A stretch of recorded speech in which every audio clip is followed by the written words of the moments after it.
Hola, Hola, ¿cómo andan? ¿todo bien vos? Bien, bien, espero que me oigan bien. A ver, yo subo un poquito de volumen. Ahí estamos. ¿Vos escuchas bien? Escucho bien, escucho perfecto. Si yo doblo así, ustedes me ven al revés para poder así, Sí, ¿no? Y así peor. así sí, Sí, no. ahí Bueno, ahí totalmente vamos. dado vuelta. Ahí vamos. ¿Cómo Bien, andan? todo bien. Ahí he desactivado comentarios para que podamos tener mejor conexión y después al final los activamos para ver si hay alguna pregunta y bueno, interactuamos un poco. Bueno, no sé, manejen ustedes. Dale. Bueno, para empezar, queríamos un poco conversar con vos sobre qué es lo que entendemos por salud mental. ¿Qué nos puedes decir en base a tu experiencia, tu formación? ¿De qué hablamos cuando hablamos de salud mental? Y bueno, la ley de salud mental pretende cambiar la definición en cuanto a lo que la salud mental debiera ser, ¿no? Digamos que a partir de la ley de salud mental y porque así lo hemos establecido democráticamente en nuestro país, tenemos que entender que la salud mental es un proceso, en primer lugar un proceso, es decir, no es algo estanco, no es que hay sanos y que hay enfermos. Esa sería un poco la primera gran conclusión que uno debiera sacar de la ley de salud mental.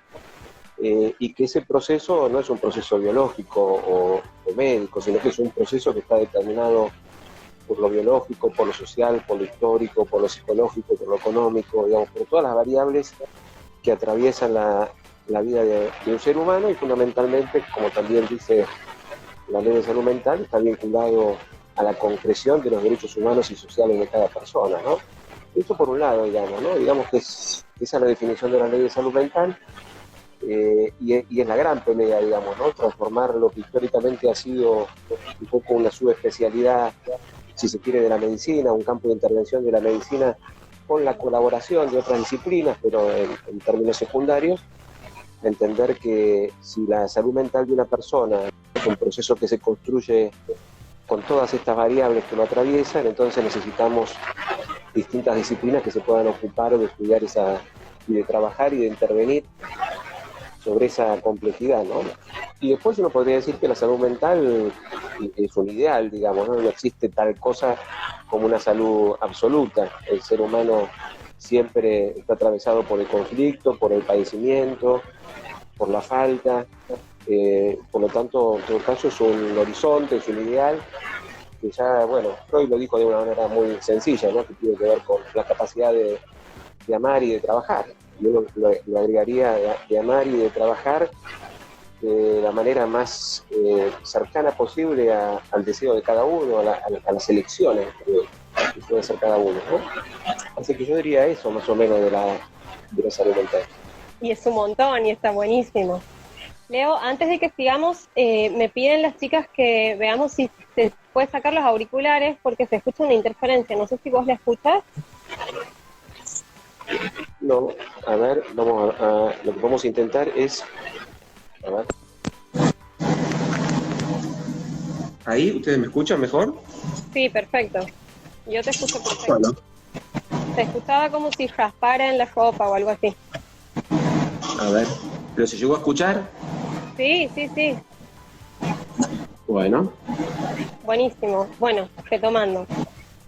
Has dicho un montón de cosas muy importantes y complejas y nos dejas pensando un montón siempre. Nosotros veníamos esta semana leyendo algunos artículos donde expresas, bueno, todo el proceso de construcción de la ley, los debates, las tensiones, los conflictos.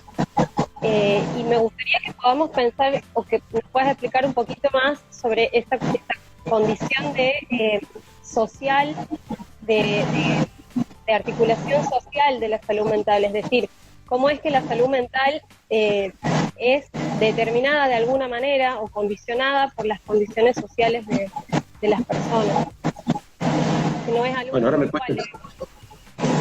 me costó un poquito escuchar la pregunta. A ver, ahí sí me voy a poner los auriculares para escuchar la pregunta y en todo caso me los saco para contestarla. Entiendo que me estás hablando de la ley. Sí, sí. A ver. Sí, a ver. Ahí va. Nos decías que la ley establece que la salud mental no es algo puramente individual, sino que ocurre en un ámbito social y que esto también a la vez determina en gran medida lo que suceda con la salud mental de los individuos y las poblaciones. Quería saber si podías en ese sentido profundizar un poco más para que entendamos la importancia de lo colectivo en la salud mental. Bueno, y ahí sacamos. Sí, bueno, básicamente todos sabemos el sujeto humano se constituye a partir del otro, está atravesado por el otro, fundamentalmente por las primeras relaciones, pero esas relaciones están atravesadas por una cultura que es diferente a otra, por un momento histórico, por una sociedad que tiene determinados valores, donde, por ejemplo, un tema de que se ha hablado muchísimo últimamente, el patriarcado, es un elemento constituyente importante y que, bueno, las mujeres que están en lucha saben perfectamente lo difícil que es de construir esos cimientos culturales y sociales tan fuertes. Y hay algunos que son más universales, uno diría el patriarcado es más universal, pero hay otros valores, ideales, formas de relacionamiento que son más propios de una sociedad y que obviamente inciden en la constitución subjetiva de cada uno, en de qué manera cada uno establece sus propios ideales, sus propias exigencias, sus propias frustraciones, y en ese sentido es inevitable, a pesar de que hemos visto también en los últimos años como un intento de volver a biologizar la salud mental y entender al ser humano a partir de su funcionamiento químico del cerebro, digamos, ¿no?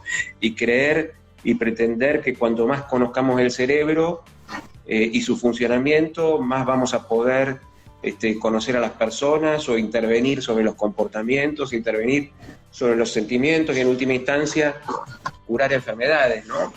Y eso me parece que es, es una amenaza grave que tiene que ver con, no tanto yo diría o tal vez sí con una ideología, pero fundamentalmente con intereses económicos. Vivimos en un mundo capitalista y todos sabemos que los laboratorios y la venta de psicofármacos son uno de los negocios más rentables que existe en el planeta, y el avance de los psicofármacos en ese sentido es peligroso porque una cosa es la utilización adecuada en el marco de un tratamiento integral y otra cosa es la pretensión y la estrategia que se han dado muchos laboratorios con la complicidad más o menos consciente de algunas corporaciones profesionales, que consiste en tratar de tener cada vez más clientes, digamos, ¿no? En ese sentido, tratar de ampliar la base sobre la cual se hacen diagnósticos, de modo que cada vez mayor cantidad de gente y en particular niños ingresen a alguna categoría diagnóstica y aparezca entonces la demanda de medicamentos de parte de la persona, de los padres, y bueno, el consumo de psicofármacos es altísimo, y es un problema no solamente para las múltiples, digamos, no solamente un problema de salud para las personas, sino también un problema para la sostenibilidad financiera del sistema de salud, ¿no? Hay un gasto enorme. Claro. Muchas personas adultas que realmente sin necesitarlo consumen psicofármacos, y eso no solamente no es bueno para su propia salud, sino que también es un gasto que muchas veces soporta el propio Estado, y no es una inversión que uno quisiera celebrar porque pueda producir un bienestar o más salud para las personas, sino que realmente lo único que produce es más ganancia para los laboratorios. Exactamente, sí. Qué importante esto que cuentas justamente en el contexto en el que estamos. Hoy leía en una nota también que incluso las experiencias subjetivas que vivimos cotidianamente, pero que hoy se encuentran como atravesadas por el encierro, por el aislamiento, por el miedo, se están empezando a clasificar y a diagnosticar de alguna manera. Hay como sectores, como vos decías, que le están poniendo nombre a lo que nos está pasando ahora en respuesta a este encierro y a este aislamiento, y están como intentando llevar la situación a un proceso de medicalización también. O sea, es como que se evidencia este proceso que vos estás contando, incluso en un momento donde muchas de nuestras respuestas subjetivas serían dentro de lo esperable. Estar encerrados nos produce cosas, estar aislados nos produce cosas, y no significa que eso sea una patología. Entonces, Sí, es cierto. He visto algunas intervenciones de colegas o colegas psicólogos o de psiquiatras o de instituciones que van en ese sentido, digamos, ¿no? De hablar de qué síntomas pueden aparecer, y entonces hablan de ansiedad, bronca, incertidumbre, y la verdad que eso no son síntomas, o en todo caso podrá ser síntomas en determinados contextos, pero en esta situación son emociones que las personas tienen, y que casi es de sentido común decir que en una situación como la que vivimos nos puede pasar esto. Y a mí me parece que ahí el tema es cómo se percibe uno como agente de salud, y en particular de salud mental, ¿no? Si lo que tenemos que hacer es relevar síntomas y enseñarle a la gente a hacer una especie de autodiagnóstico, o tenemos que en todo caso acompañar a que la gente pueda procesar esta situación en la que está viviendo, apoyando los recursos que cada persona naturalmente tiene para afrontar situaciones, ¿no? Depende, por eso, digamos, en principio depende del lugar donde uno se para. Si uno se para desde el lugar de saber, que hay muchos colegas que gustan hacer esa exhibición, digamos, en los medios de comunicación, y entonces le enseñan a la gente.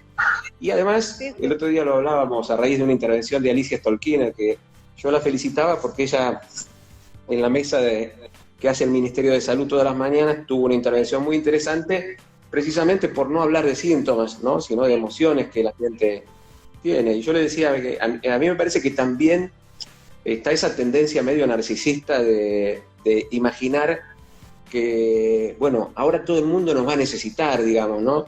Todos van a tener padecimientos mentales, y los psicólogos y los psiquiatras vamos a estar atiborrados de trabajo, y en realidad es más, hasta pareciera que es lamentablemente, digamos, ¿no? Pero pareciera que es más un deseo que otra cosa, y me parece que uno no tiene que pronosticar, porque además también existe lo que se llama profecía autocumplida, ¿no? Sí. Si todos nos ponemos de acuerdo y deseamos que haya muchos padecimientos mentales, los vamos a terminar produciendo de alguna manera, con nuestras intervenciones, con nuestra mala lectura de las situaciones. Entonces yo creo que más que pararse en el lugar de saber, nosotros tenemos que tratar de acompañar, de ser facilitadores, para que las personas, en este caso, ya no solamente quienes tienen pacientes en relación a sus pacientes, sino en relación a la población general, puedan, bueno, procesar este golpazo que hemos tenido todos, ¿no? Como humanidad, y que estamos teniendo y que estamos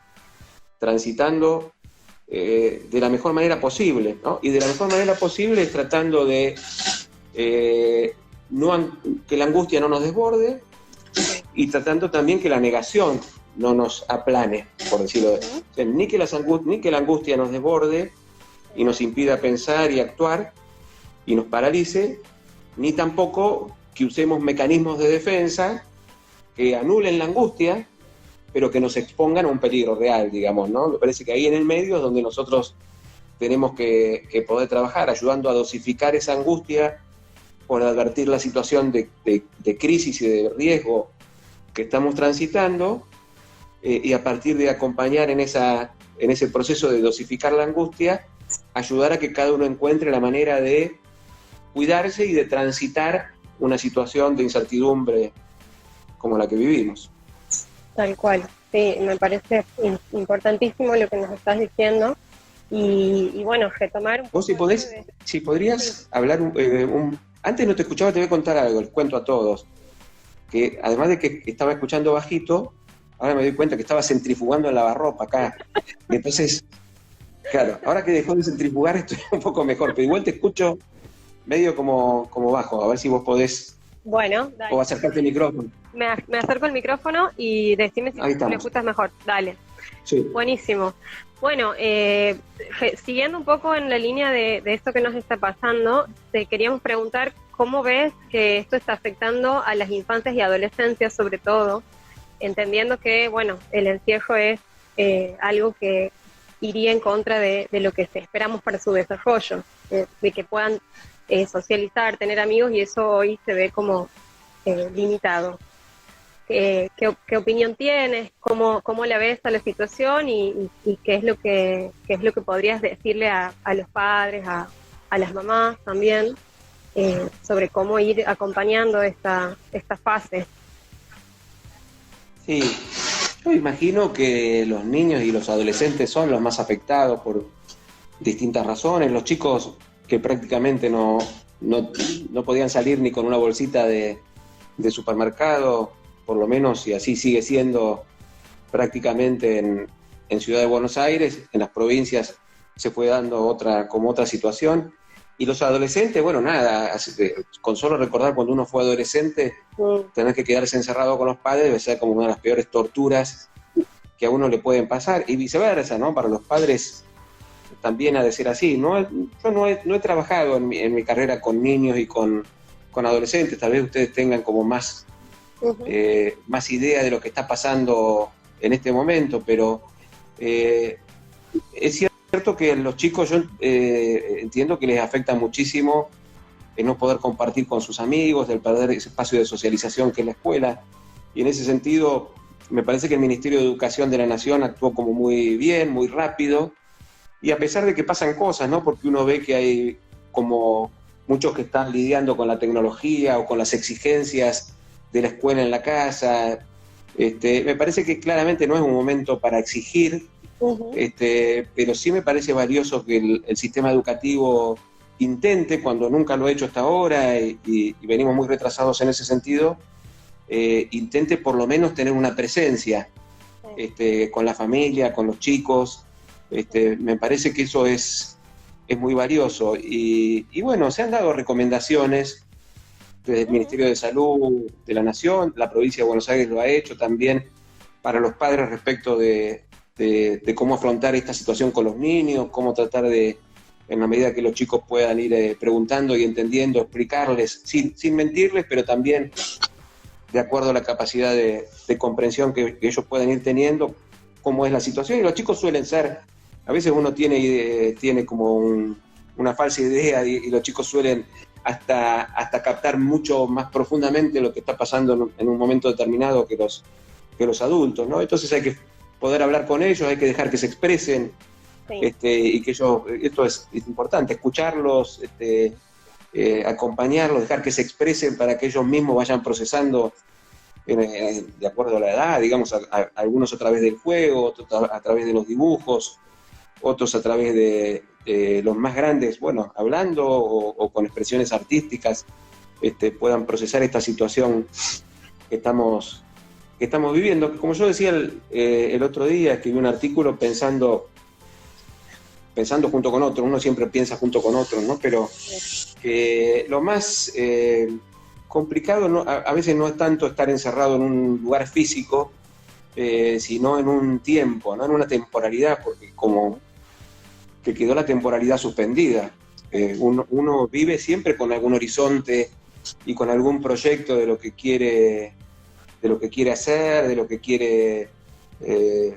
tiene planificado para su vida, y a veces hasta en el cortísimo plazo, ¿no? El fin de semana, el verano que viene, y bueno, hoy eso no es posible, y yo creo que está bien que también pensemos nosotros como trabajadores de la salud mental un poco lo que está pasando en términos de duelo, ¿no? Porque también todos hemos tenido que perder cosas en esta situación, hemos tenido que resignar proyectos, abandonar algunas actividades que veníamos haciendo, y que no necesariamente va a ser para siempre, pero aunque no sea para siempre, algo en el camino se perdió, ¿no? Por eso me parece que el concepto de duelo y lo que como profesionales conocemos a partir del concepto de duelo, me parece que es algo que también es una herramienta conceptual que es bien aplicable a esta situación actual.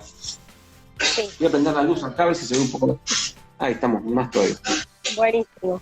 Bueno, y una última pregunta para poder articular un poco todo esto que hemos hablado, y activo los comentarios para ver si la gente tiene alguna pregunta, es que nos cuentes un poco, si resumidamente, en lo posible, todo el proceso de construcción de la ley de salud mental y cómo ves todos estos años que han transcurrido en cuanto a avances y retrocesos y desafíos que todavía quedan. Bien. Bueno, la ley de salud mental fue un proceso colectivo, de construcción colectiva real, de militancia real. Real quiero decir de militancia en todo sentido, ¿no? Desde el compromiso y el aporte que muchos y muchas compañeros y organizaciones hicieron en el texto de la ley, la militancia en el sentido del activismo, de ir a las reuniones, de ir a hablar con los actores políticos, que hicieron muchos y muchas, las manifestaciones públicas en la plaza que se hicieron. Y a mí me tocó, por ser diputado de la Nación y por haber presentado el proyecto inicial alrededor del cual confluyeron muchas voluntades y muchos movimientos preexistentes, digamos, ¿no? Claro. Me tocó más un rol de articulador que de creador de algo, porque el reclamo por un mejor sistema de salud mental viene de mucho tiempo atrás, pero bueno, el hecho de que existiera un proyecto presentado en la Cámara de Diputados de la Nación precipitó mucho ese movimiento, le dio mucha fuerza, unió a muchas organizaciones y bueno, tuvimos esa posibilidad de abrir la discusión, de escuchar a todo el mundo y la verdad que es muy potente cuando realmente hay un proceso participativo, siempre es mejor, digamos, ¿no?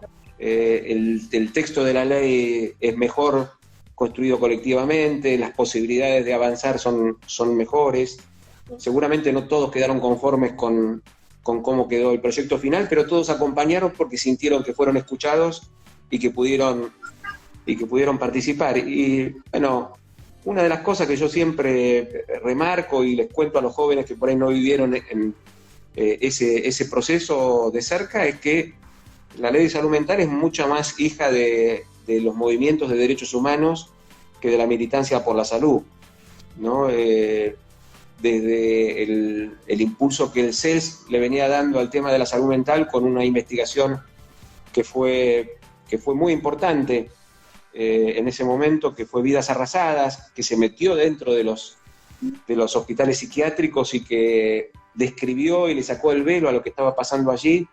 El compromiso de Madres de Plaza de Mayo con su congreso por la desmanicomerización que se hacía todos los años, la Secretaría de Derechos Humanos de la Nación también, que se involucró muchísimo. Bueno, fueron factores de mucho peso que volcaron un poco la balanza. Yo digo que si la discusión la hubiéramos dado adentro del ámbito de la salud, yo vengo del ámbito de la salud, si lo hubiéramos dado adentro del ámbito de la salud, hubiéramos fracasado. La potencia real, la fuerza, el poder para cambiar las cosas lo obtuvimos de ese involucramiento de la corriente de los derechos humanos, que en nuestro país además tiene una historia y una fuerza muy grande.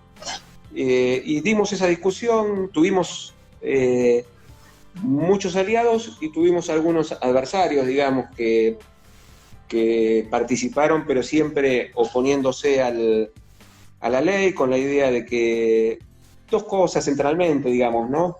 De que los hospitales monovalentes son necesarios, ese era uno de los argumentos que nos planteaban, y con la idea de que los psiquiatras o la psiquiatría tenía que tener un lugar que no podía ser a la par de otras disciplinas, no tanto para determinar un diagnóstico o una internación o para conducir una institución o un dispositivo. Eso fueron las resistencias que no logramos un acuerdo en ese sentido, digamos, ¿no? Sino que hasta el final del proceso esa fue la discusión y bueno, pero finalmente yo creo que el peso que nos dio la razón, la evidencia de que el sistema era malo y bueno, todos los apoyos, usuarios, familiares, profesionales, organismos de derechos humanos, finalmente tuvimos una votación unánime, tanto en diputados como en senadores, Y a partir de allí, bueno, otra lucha, porque la reglamentación nos tardó 3 años en que la aprobaran, y también fue por lo mismo, digamos, ¿no? Fue porque las resistencias al cambio del sistema operaron para, en ese caso ya, para demorar la reglamentación y que no hubiera reglamentación, después para torcer el rumbo de lo que esa reglamentación planteaba. Pero finalmente logramos una buena reglamentación y ahí, yo diría, esto fue en el 2013, hace 7 años, sí, pudimos por lo menos armar la institucionalidad que hace a la aplicación de la ley. Órgano de revisión, Consejo Interministerial de Salud Mental, Consejo Consultivo. A ese entonces en el Ministerio de Salud ya por lo menos había una dirección de salud mental que antes no había. O sea, si para algo sirvió hasta ahora la ley de salud mental, yo diría, el sistema no lo hemos cambiado claramente, pasaron 10 años y el sistema sigue siendo prácticamente el mismo, pero tenemos más herramientas para defender a los usuarios, tenemos instancias de gestión con mayor jerarquía, tenemos un elemento que permitió dar un debate hacia adentro del sistema que antes no existía. Hoy, digamos, cualquier servicio, institución o dispositivo de salud mental está atravesada por la discusión de la ley, a veces a favor, en contra, o a favor y con resistencias, que hay mucho, ¿no? Es decir, y yo creo que ahí está el nudo de lo que nos falta avanzar, ¿no? Porque tenemos muchos compañeros, colegas a favor de la ley de salud mental, pero que sin embargo no han hecho el cambio interno, el cambio de prácticas que permita aplicar la ley. Y tenemos, yo creo, también un efecto que es positivo, que es que no han aumentado la cantidad de internados, yo creo que más bien se ha reducido en estos años, y los tiempos de las internaciones. Pero, lamentablemente, todavía hay muchas personas internadas con internaciones muy largas porque no puede resolverse la cuestión social. Sí. Y entonces ahí también tenemos un punto importante, que es avanzar en una verdadera política intersectorial que involucre a otras áreas que le tienen que dar respuesta o tienen que articular con salud para dar respuestas que salud no tiene, ¿no? Sí, sí, tal cual lo que dices en Santiago es así. Bueno, creo que todos podemos y todas estamos de acuerdo en que la ley ha sido un gran avance en materia de derechos humanos y de salud para todos, sobre todo para poblaciones vulnerables. Así que bueno, te agradecemos infinitamente que hayas aceptado conversar hoy con nosotras, nos has aclarado un montón de cosas y nos has permitido hacernos nuevas preguntas también. Creo que es fundamental hoy poder hablar de salud mental y que no sea solo un complemento de la salud biológica, y que le podamos dar visibilidad a todo lo que está sucediendo. Conocer la ley es una gran herramienta, como vos decías, para poder defender muchas de las cosas que por ahí no tendrían que estar pasando y pasan. Así que, bueno, no sé si quieres decir algo más. Yo no tengo más preguntas, más que agradecimiento. Y bueno, esto. Me gustaría, no logro leer porque ando como un poco corto de vista, pero vi que hubo algunos comentarios y a mí me gustaría que, no sé si después cuando ustedes suben, esto queda, ¿no? Sí. Bueno, para también yo ver, y ahí también puedo ver los comentarios y las preguntas. Queda por 24 horas en el Instagram y después nosotras lo editamos y lo ponemos en YouTube. Bueno, así lo veo, pero me gustaría si vos podés leer un poco más y me contás ahí qué están diciendo. A ver, te leo. Dice, hay una persona que pide tu apoyo para la Ley Nacional de Acompañamientos Terapéuticos en Argentina. Bien. Otro amigo que recupera una pregunta, que dicen... ¿Qué? Que dice, la ley es más hija de los movimientos de derechos humanos que de la militancia por la salud, que es una gran verdad y tristemente en algunos lugares sigue siendo así. Alguien que pregunta, ¿cuál crees ¿cuál es tu opinión sobre la inclusión legal de los acompañantes terapéuticos en salud mental? Otra persona que nos dice que queda mucho por andar, pero que es importante los avances que se lograron. Alguien que dice que sos un genio. Alguien que dice que si crees que sería... Mi prima. Hola, prima. No, este es compañero mío y dice que es un genio y creo que coincidimos en eso, así que... gracias.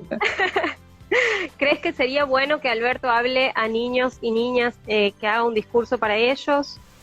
Quería preguntarte a otra persona, ¿cuáles fueron las mayores dificultades con las que se encontraron al momento de construcción de la ley? Que un poco las has comentado. Sí. Y un compañero que comenta que hay alguna extraña fascinación por lo mental en tanto concepto, como si los cuerpos reales encerrados no existieran. Habla de quienes deben encargarse de la gestión. ¿De la? De la gestión de las políticas, me imagino. Muy importante la consideración de los narcisismos y el juego de poder. Te saludan desde Entre Ríos. En Entre Ríos es una banda terrible.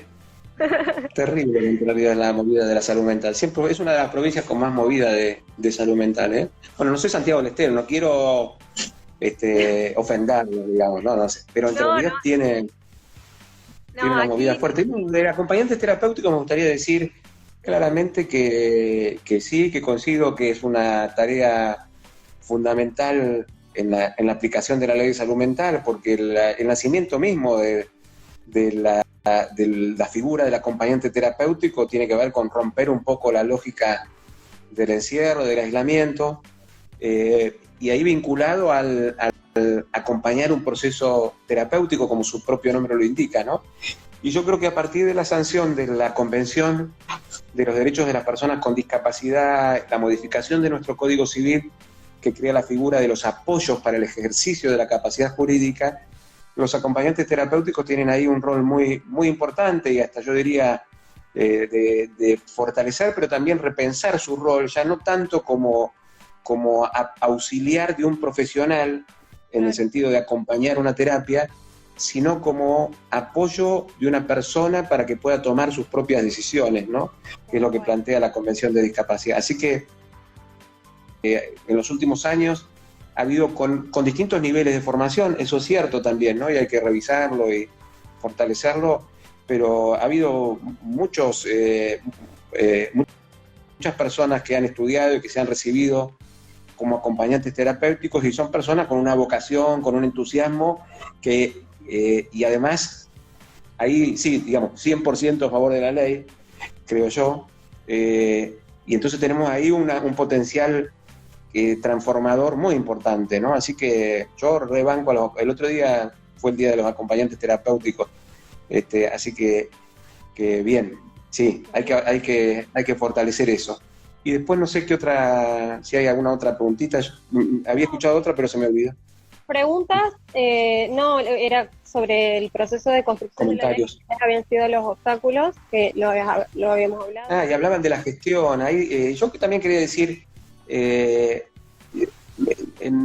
hasta ahora hemos tenido la fortuna, pero no sé si solamente la fortuna, sino que también hay que reconocer que hubo un trabajo de que en las instituciones monovalentes no ha habido situaciones de contagio por ahora.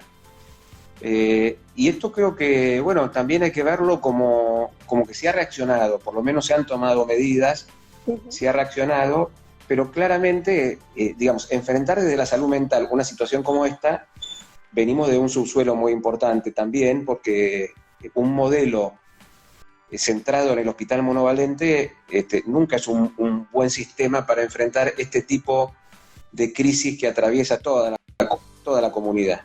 Ahora, dicho esto, también hay que decir que desde un Ministerio de Salud que no solamente recién asumía, sino que tuvo que crearse, porque ya no teníamos Ministerio de Salud, hace un año no teníamos Ministerio de Salud.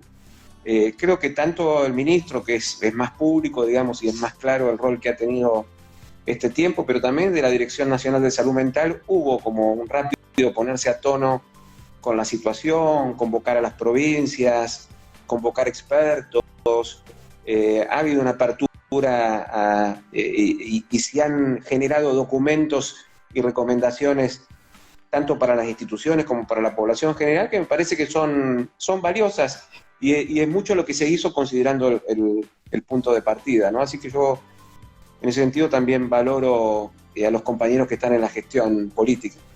Sí, tal cual. Bueno, hay 2 comentarios más. Uno que nos dice que puede resultar peligroso el tomar este momento de la pandemia como una estrategia para patologizar y dejar entrar los juegos de poder, y que el momento sirva a este juego, que también lo has mencionado, y que quieren que Alberto le hable a los niños y niñas como presidente. Había escuchado eso. Y le habló, a ver, hubo un spot dirigido a los adolescentes en particular, y alguna parte de alguna intervención de Alberto que le habló a los niños. Y está bueno, y estaría bueno que siga en esa línea. La Convención de los Derechos de Niños, Niñas y Adolescentes, que es una ley que va en sintonía también con la Ley de Salud Mental, una de las cosas que plantea es la autonomía progresiva de los niños y considerar a los niños como sujetos de derecho. Y entonces, en una situación así, que el presidente de la Nación le hable a los niños es absolutamente correcto. No hay que intermediar todo a través de los padres, ¿no? Bien que hay que hablarle a los padres en tanto padres, pero también hay que hablarle a los niños que son argentinos y argentinas, y me parece que el presidente lo puede hacer de manera directa y sin intermediación. Es una cosa muy piola y los chicos lo valoran y sirve mucho, ¿eh? Y el rol que está teniendo, no solamente con los niños, sino con los adultos, en términos de salud mental, el presidente también me parece que es muy significativo, y las encuestas lo están diciendo, ¿no? Todo el apoyo que tiene, yo creo que tiene que ver no solamente con lo acertado de las medidas que él está tomando, escuchando a los expertos, sino que nos está conteniendo un poco a todos, ¿no? Porque nadie va a negar que en un país como el nuestro, presidencialista, la figura del presidente también es una figura paterna. Y tener un presidente que nos hable con la verdad, que no oculte la gravedad de la situación, pero al mismo tiempo mantenga la calma, que nos hable con afecto, y que nos cuide, me parece que funciona en términos de producir salud mental también. Sí, totalmente. Estamos de acuerdo en eso. Bueno, hasta ahí los comentarios y las preguntas. No sé si vos quieres agregar algo, si no... No, bueno, que esperemos que... Yo decía el otro día, conversando con unos compañeros de trabajo, a mí me está costando no tanto cambiar las herramientas de trabajo. Uno hoy tiene que usar más la tecnología, el Zoom, bueno, los vivos de Instagram para comunicarse, que eso a algunos les va a costar más y no van a poder, otros menos, pero me parece que lo más difícil es repensar nuestras agendas de trabajo, ¿no? Porque en la medida que el mundo cambia, entonces el tema ya no es tan solo cómo hacemos para trabajar usando otros medios, sino cómo está cambiando el mundo y cómo va a cambiar el mundo, qué otros sujetos nos vamos a tener que atender, y qué otra agenda vamos a tener cada uno de nosotros en nuestros trabajos y en nuestra vida, digamos, porque el gran desafío no es solo reemplazar el trato cara a cara y cercano por lo virtual, por lo menos por ahora, sino cómo pensar que está cambiando el mundo y cómo eso nos afecta a cada uno, ¿no? Y bueno, espero que los trabajadores de la salud mental podamos estar a la altura de esas circunstancias. Yo he visto mucha vocación de participar, de charlar, como lo están haciendo ustedes, que me parece que es muy, muy valioso, espacios de encuentro, de reflexión, para que todos vayamos pensando juntos, acompañándonos, y ojalá, bueno, podamos volver a cierta normalidad lo antes posible, sabiendo que en el medio algo habremos perdido, pero también yo soy un poco amigo de esa frase que dice que toda crisis es una oportunidad. Algunos reniegan de los dichos, pero en mi experiencia ha pasado un poco así, ¿no? Porque cuando hay una crisis, también a uno se le desarma una cotidianidad, sus proyectos, sus planes, y eso duele y afecta, pero a la vez es cierto que la cotidianidad también, que cada uno se va armando, es un velo defensivo, ¿no? Y hay ciertas cosas, de hecho, por algo los domingos son días un poco angustiantes, porque uno frena toda la actividad y se encuentra con otras cosas con las que habitualmente no quiere encontrarse. Bueno, ahora es como que por ahí hay un efecto de domingo prolongado que angustia, pero que a la vez por ahí nos permite enfrentarnos con otras cosas, ¿no? Entonces, bueno, hay que mantener la calma, acompañarnos y ver qué pasa, ¿no? Y ver qué pasa. Así que bueno, les agradezco mucho. Gracias a ustedes y gracias a todos los que están ahí mirando. Un besito a todos. Un placer escucharte. Muchas gracias.